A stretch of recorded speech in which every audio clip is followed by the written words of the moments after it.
Welcome to MidLIFE Matters, where we celebrate women's wisdom and wit. I'm Georgian Lussier, your host, and I am delighted to introduce today's guest, Dr. Andrea June, who is in the gerontology programs at Central Connecticut State University, and she's here to share a wealth of information with us. So welcome, Andrea. Thank you.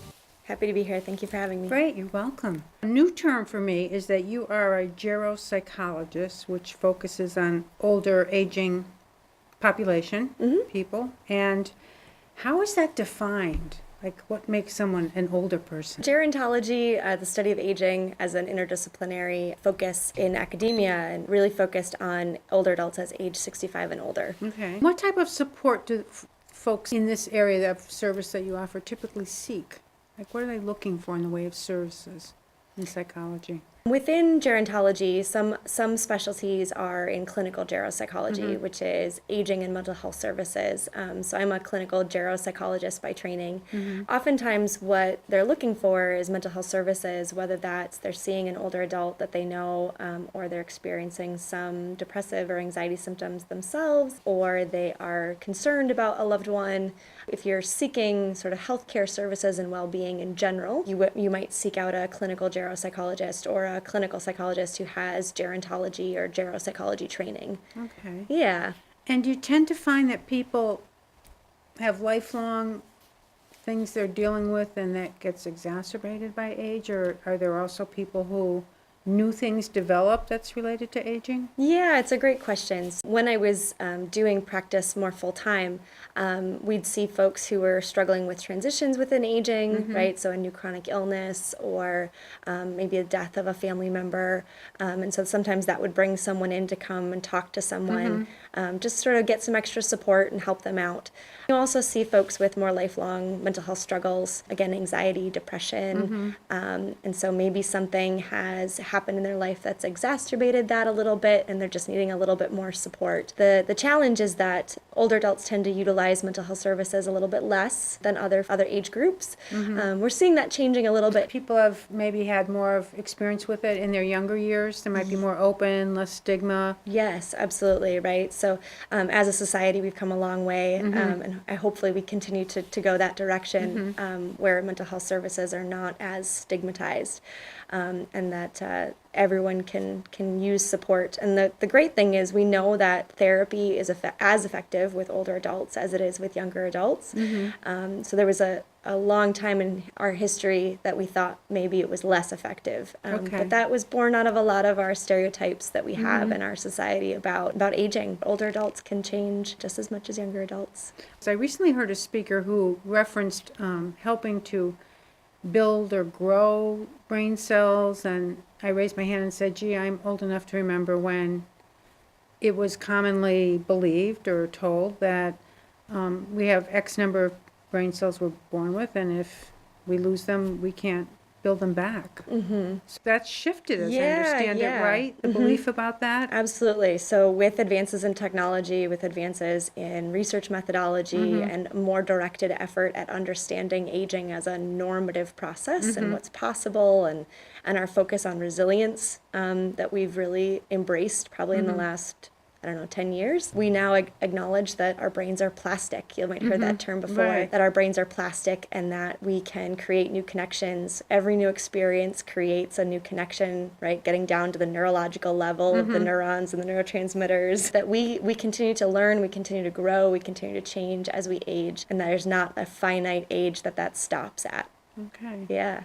And I imagine people's physical health impacts the state of their aging brains. Yes, Right? yes. So habits and maybe, again, diseases they've been dealing with over the long term, or maybe something new has developed. We're all part of the same body system, right? Overall. Yeah, absolutely. So I like to make a real clear designation in teaching or when I'm giving public talks about the difference between normal aging and disease-related aging, right? So I think in our society, we sort of look at aging as all disease-related. Okay. It's really just about change, right? Aging is changing. What the choices that we make, right, can influence whether or not we have more disease-related aging experiences or not.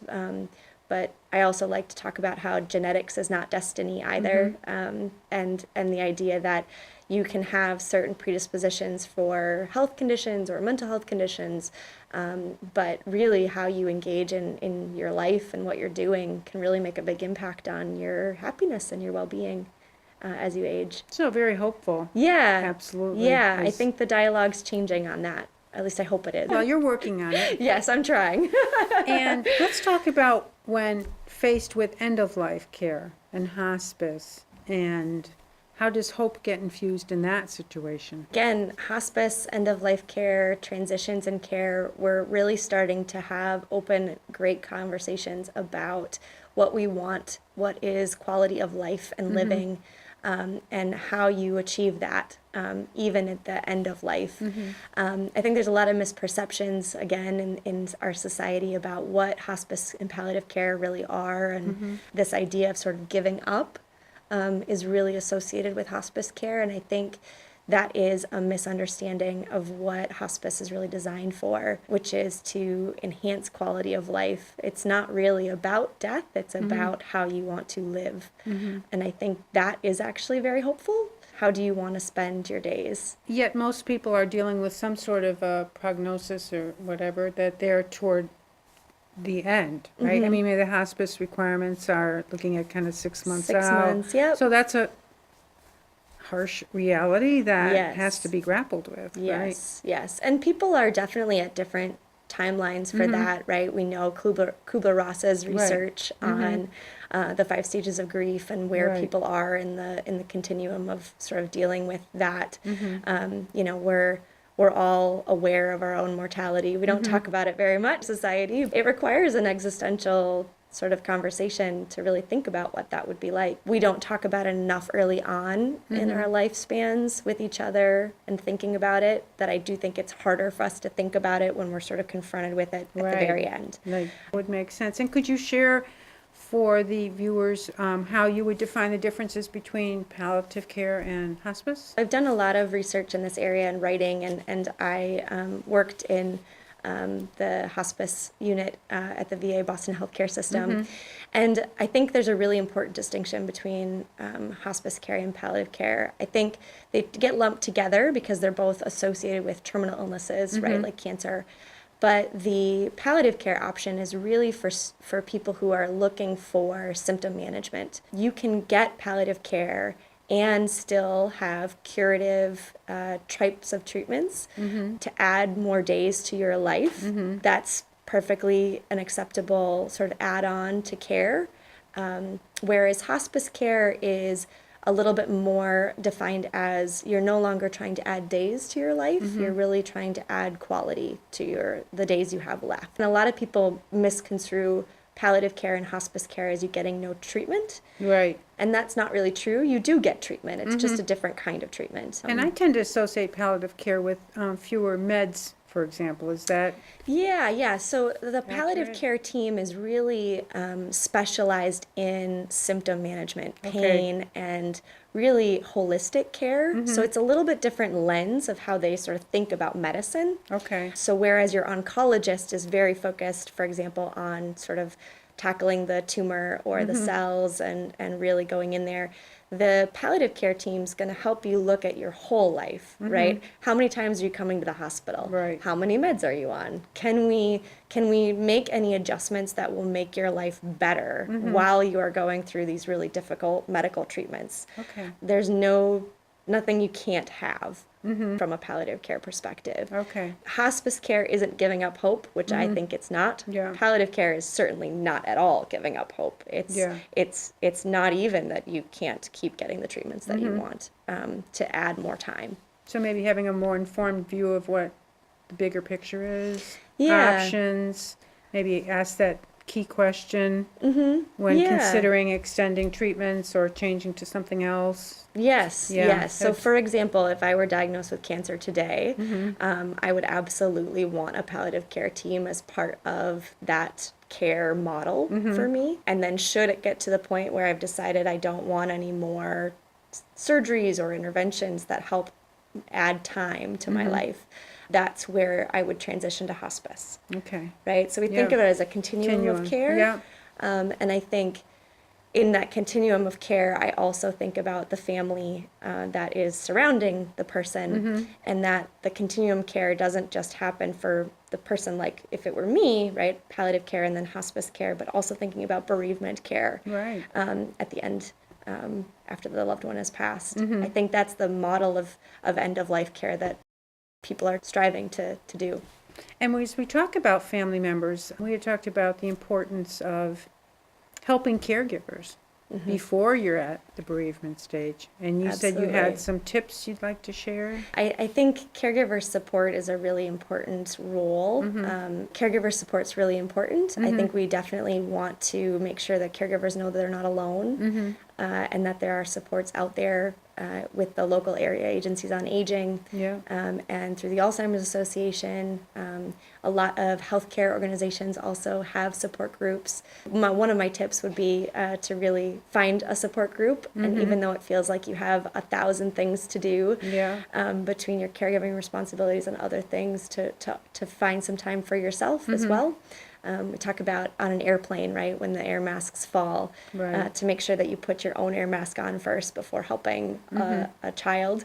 And I think the same is true for caregiving. You have to make sure that you're taking care of yourself, because if you're not taking care of yourself, then who's going to help the loved one you're taking care of? I also think it's important to be creative with caregiving. You never know what's going to happen, and so sometimes the solutions aren't as obvious as you would think. So, as the person's losing functioning, to sort of be creative about how you address their constant questions or their inability to use certain utensils, right? Maybe you just no longer put forks out if the person's having trouble with forks. Yeah. So being flexible and being creative, I think, is a really important tip as well. Being educated on what the transitions are going to look like. What are some of the things you might want to start planning for, rather than waiting for a crisis to happen to then do something different? Have you looked into or come across the research around the role that music can play? Actually, a couple years ago at CCSU, one of the students in the exercise science department brought a documentary to me. It was called Alive Inside, and it was a documentary about the power of music for people who are in advanced stages of cognitive impairment from various disease processes. But it was really interesting to watch the power of music in really connecting with people, even people who didn't have any language ability, right? To just watch their transformation, connect with people outside themselves in a different way. Yeah. As I understand it, some people are thinking the music that was known to you when you were kind of coming of age, when a person's right, like if the person's in their 90s, maybe the 40s or 50s, and so playing music that pulls maybe on some of the memories. Yeah. Or I guess what's meaningful to the person. I guess that would be one thing to Absolutely. find, as well as any preferences they had about different genres of music. Yeah. In our understanding of memory, there's something called the reminiscence bump. Okay. And it really is between our sort of late teens to early 20s. Any music or stories or movies or cultural events that happened during that time period in our life, we are much more likely to connect to it and remember it for our whole lives. Another word that I've learned. Yes. The reminiscent bump. The Okay. reminiscence bump. Okay. Yes. Those songs that you listened to when you were a teenager, you will know those words forever. Let's shift a little and talk about this program that CCSU offers. We had, Dr. Carrie Andrea on earlier, and she delved into some of that. So we talked about, yes, it's part of the graduate studies program. You have a new 6-course certificate program, as well as, I believe, a minor. So we've been fortunate to have support from the university to have a minor. So an undergraduate minor, students can declare that with any major on campus, so nursing or psychology or sociology, and sort of gives them some classes that immerse them into the aging world, exposure to the Aging Network. And then also at the graduate level, we just got approved to have a graduate certificate program. Yep, it is also 18 credits. So it's not as extensive as a master's program, but I Right. think that's makes it more accessible to more people who might be interested, either students who are on campus right now getting a graduate degree in something else, if there are people from the community who are looking for just more aging literacy knowledge, or maybe they're trying to change careers, or maybe they're recognizing the aging trend in Connecticut where we're seeing many more older adults and really needing to know about this population, what their needs are, what their desires are, what their challenges are. In speaking with people in my human resources work about continuing to grow and explore different things, maybe the career shifts, I always talk about credentials. Like, pick up credentials as you go along. It shows that you're still really an active learner. It opens some doors to perhaps some new opportunities. You can network, differently. Absolutely. Learn people from different avenues. And I certainly would think, everything that we deal with in life, older populations deal with in life, right? So no matter what your occupation is, it's likely that there could be a specialty with aging population. Absolutely. Yeah. Including things like older people getting married or whatever. It's just, you see all these interesting stories about. Yeah. We recently connected with someone in the geography department who runs classes on tourism. And so Okay. we were talking with that colleague about how we can think about sort of tourism for older adults, right? This whole new group of people who are retiring and looking for opportunities and experiences, and perhaps they didn't get to travel, Right. and now they have the time and the resources to do that. So how do we think about sort of ecotourism or tourism for older adults Right. based on their And there's something needs? called the Rhodes Scholar, Yeah. which I believe probably has a lot of retired people. I don't know that it's exclusive to that, but I think they tailor their trips to different levels of vibrancy, ability, whatever, in terms of how maybe rigorous the physical requirements would be, so that people can still really have an adventure and broaden Yeah, their right. vistas.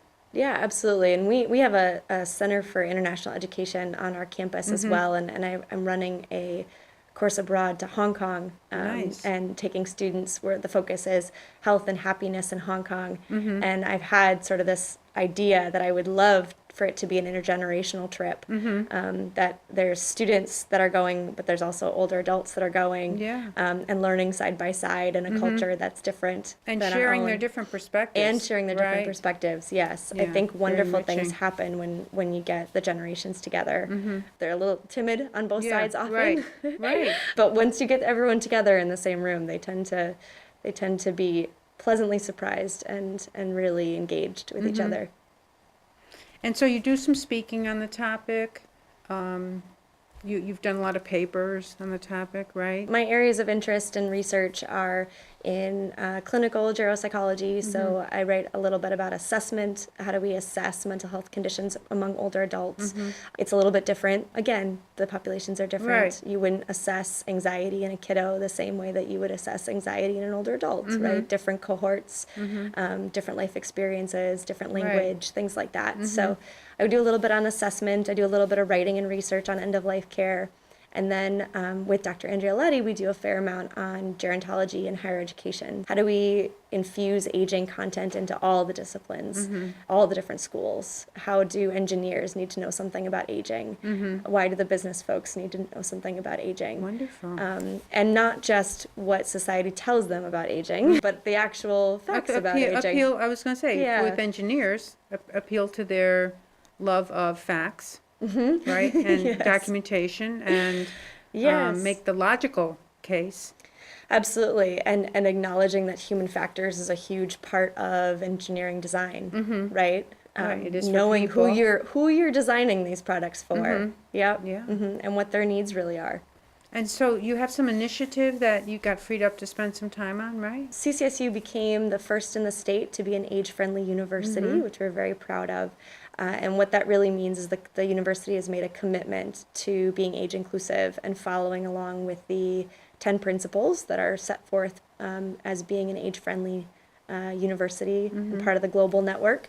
Dr. Andrea and I got some reassigned time for space in our schedule is a way to think about it, to really spend some time talking to the different departments on campus, find out what they're doing that has to do with aging, find out what they could be doing related to aging, how we can become a more age-friendly, age-inclusive university, how we can partner with the community in New Britain and Connecticut sort of broadly to really create more intergenerational contact.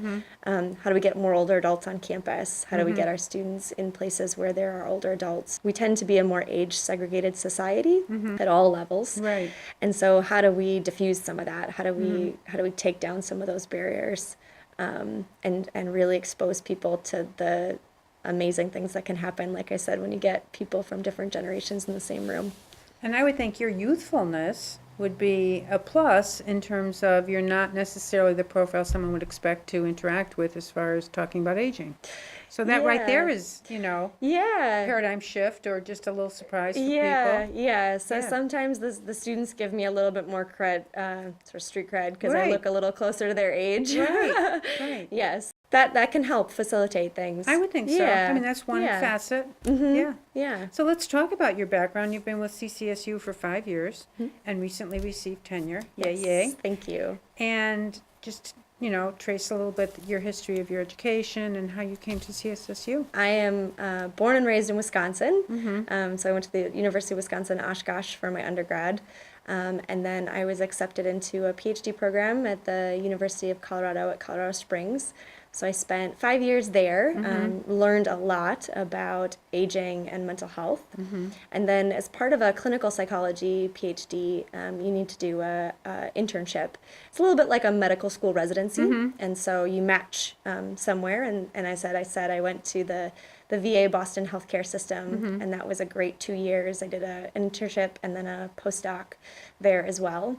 To get enough hours to be licensed. All through that graduate school process, I tried to figure out what do I want to do with my life? What do I want to be when I grow up? In the end, it really was more on the mentoring and teaching side. And so I saw the job posting for CCSU, and they were looking for a psychologist with aging knowledge, and that was me. You're June, please apply. Right? I was fortunate enough to get an interview, and it's been great. I moved here in 2013 and have really made Connecticut my home now. So nice. It's great. Yeah. So did you have any assumptions about Connecticut that turned out not to be true, or did you have any impressions about Connecticut? I didn't really know anything about Connecticut. Okay. I've lived in now several places, and people say, where's the favorite place you've lived? Or they ask questions about, like, how does Connecticut compare to other states? And really, every place I've lived has had its strengths and weaknesses. Yeah. There's never been a perfect place. And it really is just finding your people or your activities or whatever it is in that space and making it your own. And it sounds like you enjoy some mentorship and you enjoy working with your colleagues, and it looks like a great group of people, and you're building something fairly new. I mean, not brand new to maybe the field, but new to maybe this university, this setting, the programs you're offering, and looking to integrate across the campus with different. I have been very fortunate. I have some amazing colleagues at CCSU, some wonderful female mentors and colleagues that have sort of helped the path, right? The path towards tenure has been a path, and I'm not done, right? I still am trying to figure out what I want to totally be when I grow up, right? As we all are. And so I'm looking forward to continuing to work with people at CCSU who are passionate and dedicated in all the things that they do. Yeah, absolutely. Great. And the network, we're really hoping to transform the university in that way, really build upon the community engagement emphasis at CCSU to really make CCSU really a one-of-a-kind institution here in Connecticut. Super. Yeah. And so what advice would you give your younger self? Yes, great question. I guess there's a couple. Yeah, I think the first one is always just to breathe, right? And to keep going. Whatever path it is will unfold in front of you.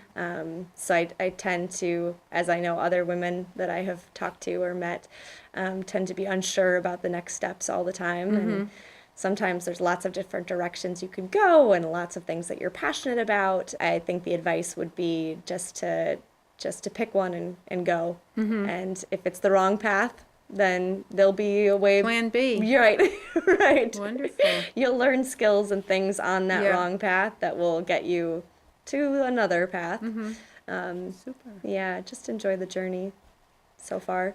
So far. So far. So thank you so Yes. much. This has been great. And I you. wish you the best of luck with all of your ambitious efforts with your colleagues. And please tune into your other fascinating women on future segments of Midlife Matters. I'm Georgian Lussier, your host. Thank you for joining us.